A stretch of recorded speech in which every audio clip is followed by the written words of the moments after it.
Ya, otot merupakan alat gerak aktif. Otot menggerakkan rangka otot manusia. Otot merupakan alat gerak aktif. Otot menggerakkan rangka dengan cara melakukan kontraksi dan relaksasi. Pada saat kontraksi, otot memendek, sedangkan pada saat relaksasi, otot memanjang.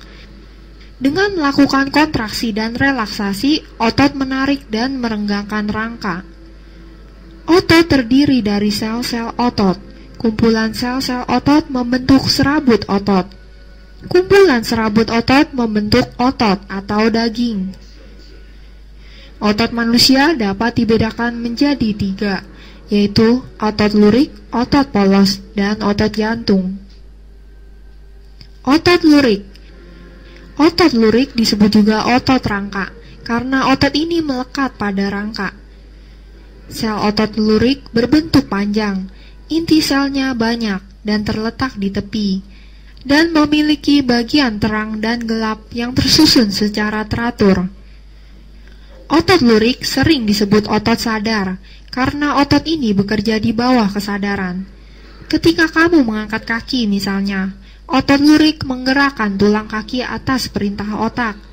Kamu menyadari ketika kamu mengangkat kakimu, bukan? Otot polos. Sel otot polos berbentuk seperti gelendong. Inti selnya hanya satu, terletak di bagian tengah.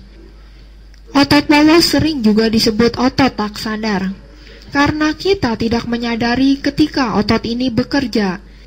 Masih ingatkah kamu gerak peristaltik? Gerak peristaltik dilakukan oleh otot polos. Otot jantung.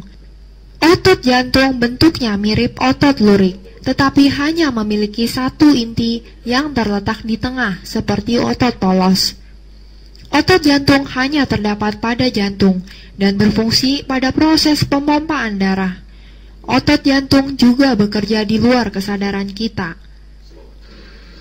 Cara kerja otot. Otot dapat menggerakkan tubuh karena otot dapat melakukan kontraksi dan relaksasi. Pada saat berkontraksi, otot memendek dan mengeras.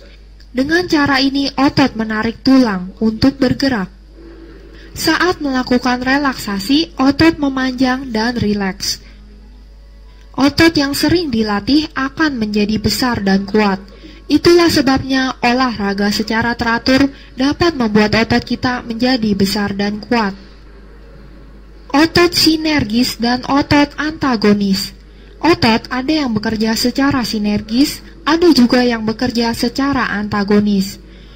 2 atau lebih otot yang bekerja secara bersama-sama disebut bekerja sinergis, sedangkan 2 atau lebih otot yang bekerja secara berlawanan disebut bekerja antagonis.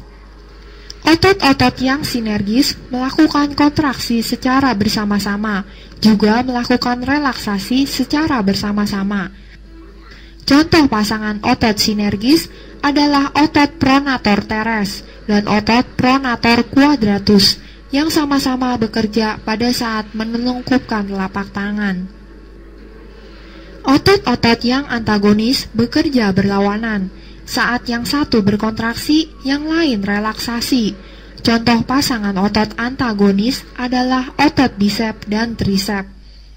Otot bisep terletak pada lengan atas bagian depan, dan otot trisep terletak pada lengan atas bagian belakang. Saat menarik tangan ke atas, otot bisep melakukan kontraksi dan otot trisep melakukan relaksasi. Saat menarik tangan ke bawah, otot bisep melakukan relaksasi dan otot trisep melakukan kontraksi.